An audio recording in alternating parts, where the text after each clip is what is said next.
बयान हो सकता है मेरी नजर से रह गया हो। व्हाट इज योर टेक, क्या हुआ सलमान तासीर के साथ? मैंने बल्कि इसके ऊपर एक मजमून भी लिखा बाहर, क्योंकि बाहर के अखबारों में भी बड़ा इसमें इंटरेस्ट था। देखिए तलत हुआ क्या है, पाकिस्तान के अंदर एक पोलराइजेशन हो चुकी है। आप या इस तरफ हैं, आप प्रो अमेरिका हैं और एंटी इस्लाम हैं, या आप डिवाइड के उधर हैं, एंटी अमेरिका हैं और प्रो इस्लाम है। अब इसके बीच में जो स्पेस है वो नैरो होती गई है। आपने देखा शुरू में आहिस्ता आहिस्ता आहिस्ता इन्होंने जब तालिबान का हुआ तो इसमें सेक्टेरियनिज्म भी आ गई, शियाज को अटैक करना शुरू हुआ, फिर मसीहों को अटैक किया, अहमदियों की मस्जिद पे अटैक हुआ, फिर देवबंदी बरेलवी की डिवाइड आ गई।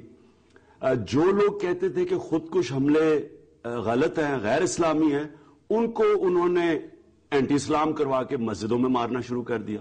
3-4 मैं इमाम जानता हूं, लाहौर के अंदर नईमा मस्जिद नईमा में, उधर उन्होंने मारा उनको।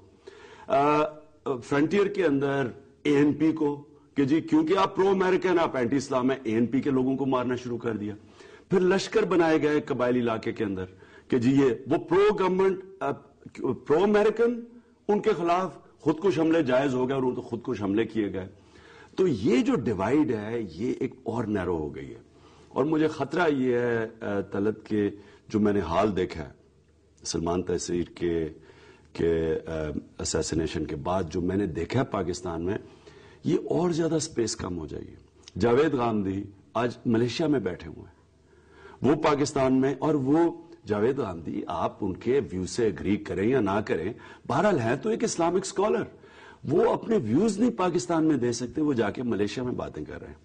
तो ये डिवीजन है क्या फिर? ये डिवीजन एक अमेरिका के गिर्द घूमती है, मजहब के गिर्द घूमती है, क्लास के गिर्द, ये क्या डिवीजन है? ये हुई है पाकिस्तान में रेडिकलाइजेशन। और मैं अफसोस से मुझे कहना पड़ता है कि मैं ये कहता जा रहा था कि जब हमने किसी और की जंग में शिरकत की तो उसके रिपरकशन शुरू हो गए थे। एक डिवाइड आई जब हमने फौज वजीरिस्तान में भेजी।